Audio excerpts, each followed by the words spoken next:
准备简报的时候，我们大部分第一步就会想 OK 我要说什么，那第二步就是打开我们的 PowerPoint 开始 key in 这一些资讯。但是有没有想过到底什么才是成功的简报呢？有很多人会说当我完成简报就是成功了。 Do you agree?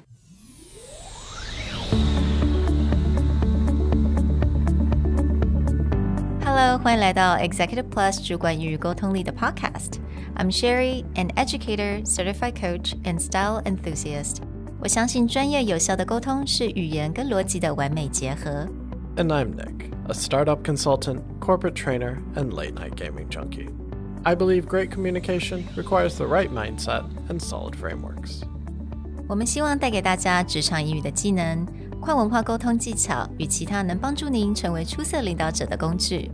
Join us each week as we share our experience, research, and methodologies to take your communication and language skills from good to great.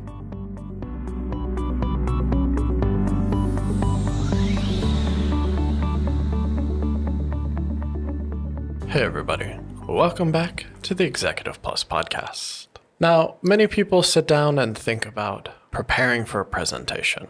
And they think about, all right, if I build this PowerPoint, if I put my message, I have some pretty slides, people are going to get it and it's going to be great. But a lot of times when they sit down in front of Andrew and I, we often ask them the question of, what's your measure of success? Meaning is, what do you want to get out of this PowerPoint or demo day or presentation? A lot of people are thinking more about the content of the presentation itself rather than what they want from it. Well, Sherry found an interesting video that we teased in our last episode where it comes down to, how do you know if your communication is successful? What's your measure of success for a presentation? And I thought this is so interesting because I think a lot of us don't really think about that question, right? 尤其是在工作的时候，老板要你来做个简报，很少人会想说，我做了这个简报，我想要得到什么？什么叫做成功的简报？很多人都会觉得，我就做完。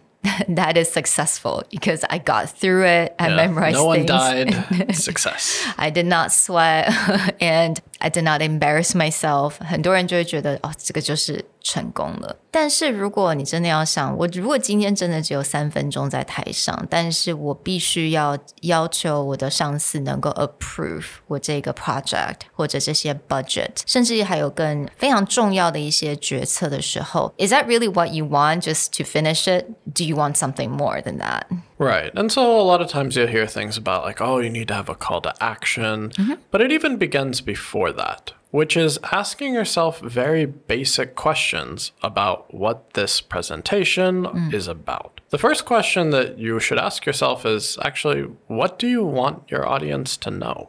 So what do you want your audience to know? 有很多人可能会直接跳到，那就是 what, right? 这些 information. Like they start to write down all these information they want them to know, the price, the date, all these key features of the product or the technology behind the scene, why do we talk about this technology? 很多这些 information 开始就会跑出来了。但是 in your opinion, do you think that is the what? That's the only what that we should offer our audience? Well, having those key dates and facts and information is important. But the way that Andrew and I usually boil down the idea of what do you want people to know is that you cannot give people so much information that they cannot repeat it. What happens most of the time, especially for startups, or this may happen within your company, when you give a presentation, the final decision maker may not be in that room.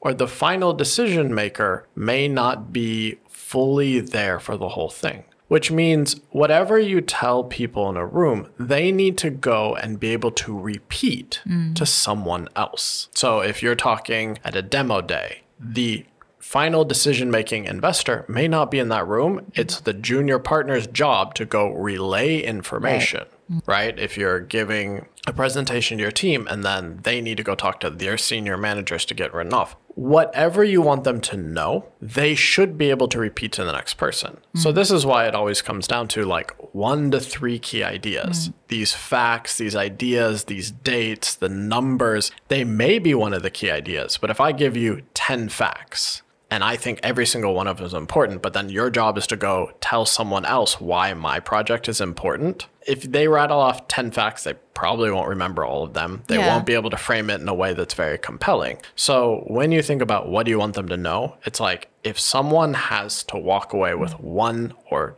two main ideas that they can repeat to someone else, that is what you need to focus on. 就算我们知道说 OK, I know what I want them to know, 你在这个时候也要先想一想到底哪一些是最重要的 right? Again, 1 to 3 main points and knowing that how to convey these message very clearly to your audience. So 第二个呢，也就是 how do you want them to feel? And this feeling 这个感觉是真的蛮多人忽略的。那我们上一集有讲到嘛，你的文字你讲的话，这个感觉其实它可以帮助你做得好的话，它可以帮助你非常多。So in your opinion, what do you think? Like, let's say I want to make people feel excited about my project. So what would change in my communication? Well, definitely the wording you're using, the phrasing, your own body language should be part of that excitement. But it's just asking that fundamental question of what is it I want people to feel? If I want them to feel excited, maybe I should start with a wowing demo rather than just go, oh, here's the charts and numbers. Maybe I should show them what we've been working on and create a feeling of, wow, that's really cool, or I can't believe you accomplished that. Other feelings that you might want to create is a sense of urgency, right? A lot of times you want decisions to be made. Well, if you give up there and give a basic fact by fact presentation, no urgency is created. So they may just feel like, oh, we have to make a decision in 2 weeks. So in about 13 days, I'll start thinking about it, right? But if this is, a make or break decision, or if we don't do this now, we're going to lose the opportunity, or there's an opportunity cost, then creating urgency, making it very clear to people, like if we don't start today, what are the consequences? What are the problems if we don't take advantage of? Like that feeling must be created. And 我发现这个也是因为什么我通常没有非常喜欢教学生在 presentation 最后做一个 call to action. You know, these like sentences where you go, let's do this, or let's get this project started or something. 你把这个东西放在最后面I don't think you're really conveying that excitement. So the excitement needs to be throughout the entire presentation. Right, definitely. A lot of people just have a formulaic of what do I want you to do today? But a lot of times a good presentation, the conclusion should be intuitive.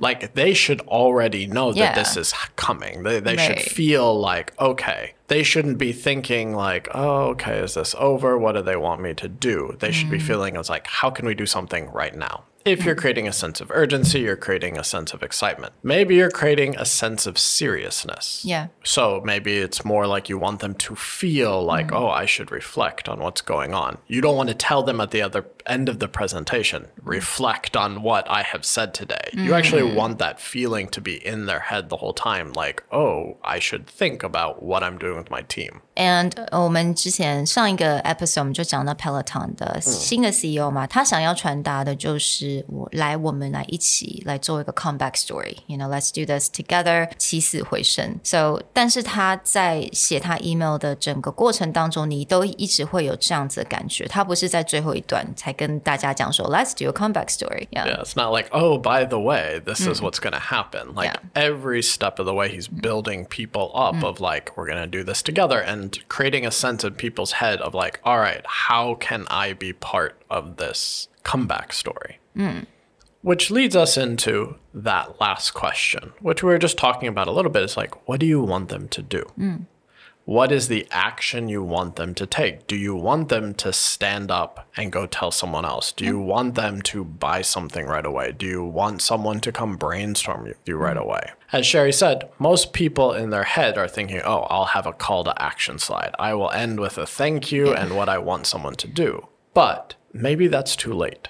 You shouldn't be thinking about what's my call to action at the end. You should be thinking about, if I've created the right feeling, how can I get people built up through the entirety of my presentation? It shouldn't just be at the very end, oh, by the way, I need you to do this. Yeah. They should already be intuiting or having a feeling of momentum. So by the time you get to the end, you don't actually need a call to action. They will know, or they will want to know what they should be doing.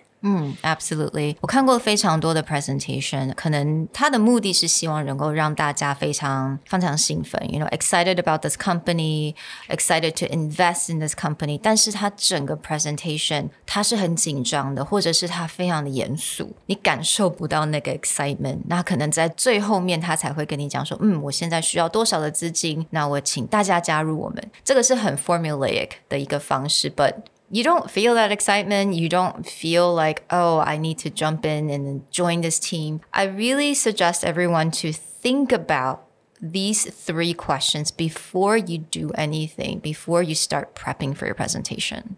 So again, a recap. What do you want them to know? 1 to 3 things that they can repeat to someone else. 2, how do you want them to feel? Should they feel excited? Should they feel urgency? Should they feel this is a serious situation? And that should not be something that you do at the end. That should be built up throughout. And finally, what do you want them to do? A call to action, but not a call to action on the very last slide, but actually a feeling throughout the whole presentation that there is something to be done and there's something for people to be a part of. So when you get to the end, they are thinking to themselves, what do I do? Not you're telling them what to do. We hope that you enjoy this, and we'll talk to you next time. Bye. Bye.